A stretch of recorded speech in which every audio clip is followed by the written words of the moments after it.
Hi, I'm Doug Simon at DS Simon. I'm here in Key West, Florida at Counselors Academy with Missy MacFarlane of B2 Communications. Thanks so much for being with us. Thanks for having me. Great. One of the things we were speaking about earlier is a trend you've seen affecting nonprofits and the volunteers that work with them.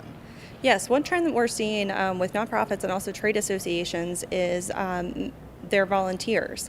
They're vocal supporters until they're vocal detractors. So I think that's something that a lot of trade associations and nonprofits should think about when they're doing crisis planning, is communicating changes to their volunteers, the importance of them, and also how they impact the organization and the volunteer, why it's important that the changes are happening, why it's important for the volunteers to follow what's happening with the organization, and how they can help make an impact with it. So now, is part of what you do advising the organizations how to avoid and prevent someone from becoming a vocal detractor? Or are you seeing more of, they're out there, what do you do? And what are some of those tactics that can be helpful? We'd love to help them beforehand. A lot of what we've been helping with is the aftermath. There might have been a change in leadership, or there might have been an issue with one of the volunteers that, their passion for the organization might have shifted, and helping them respond to that, explaining why the changes were made, explaining why the change in philosophy or management style or some of the policies and procedures might have changed, and how that impacts the organization. Is it helping with the mission? Is it helping reach more people? How is it advancing what the nonprofit or trade association does?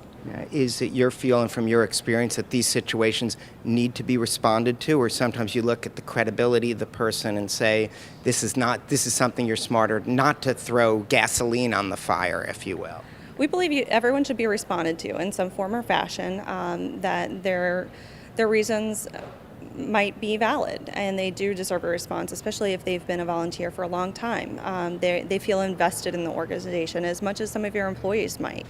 And that giving them a chance to give you feedback in a constructive way, maybe it's not the person they've been dealing with, might not be taking that feedback seriously. So maybe it's giving them different avenues. It might be email, it might be face-to-face, it might be a phone call. Sometimes reaching out diffuses the situation. Yeah, and you've been a principal at your firm for 4 years, and now at Counselors Academy. What are you finding that the information is helpful? How is it helping you? I assume it is, just based on my own experience. The information here at Counselors Academy has been hugely helpful. I'm able to ask questions that I'm not able to ask of anyone else. We've been in business 4 years. We've had some ups and downs, mostly ups, but really want to be able to learn how to grow our agency in the right way and grow smartly and sustainably. So a lot of what we've been learning, we've been looking at the right data, but we're not interpreting it in quite the right manner. So getting some small tweaks that can really help our agency performance, I think, will be really helpful. Awesome. Thanks so much for being with us. Thanks for having me.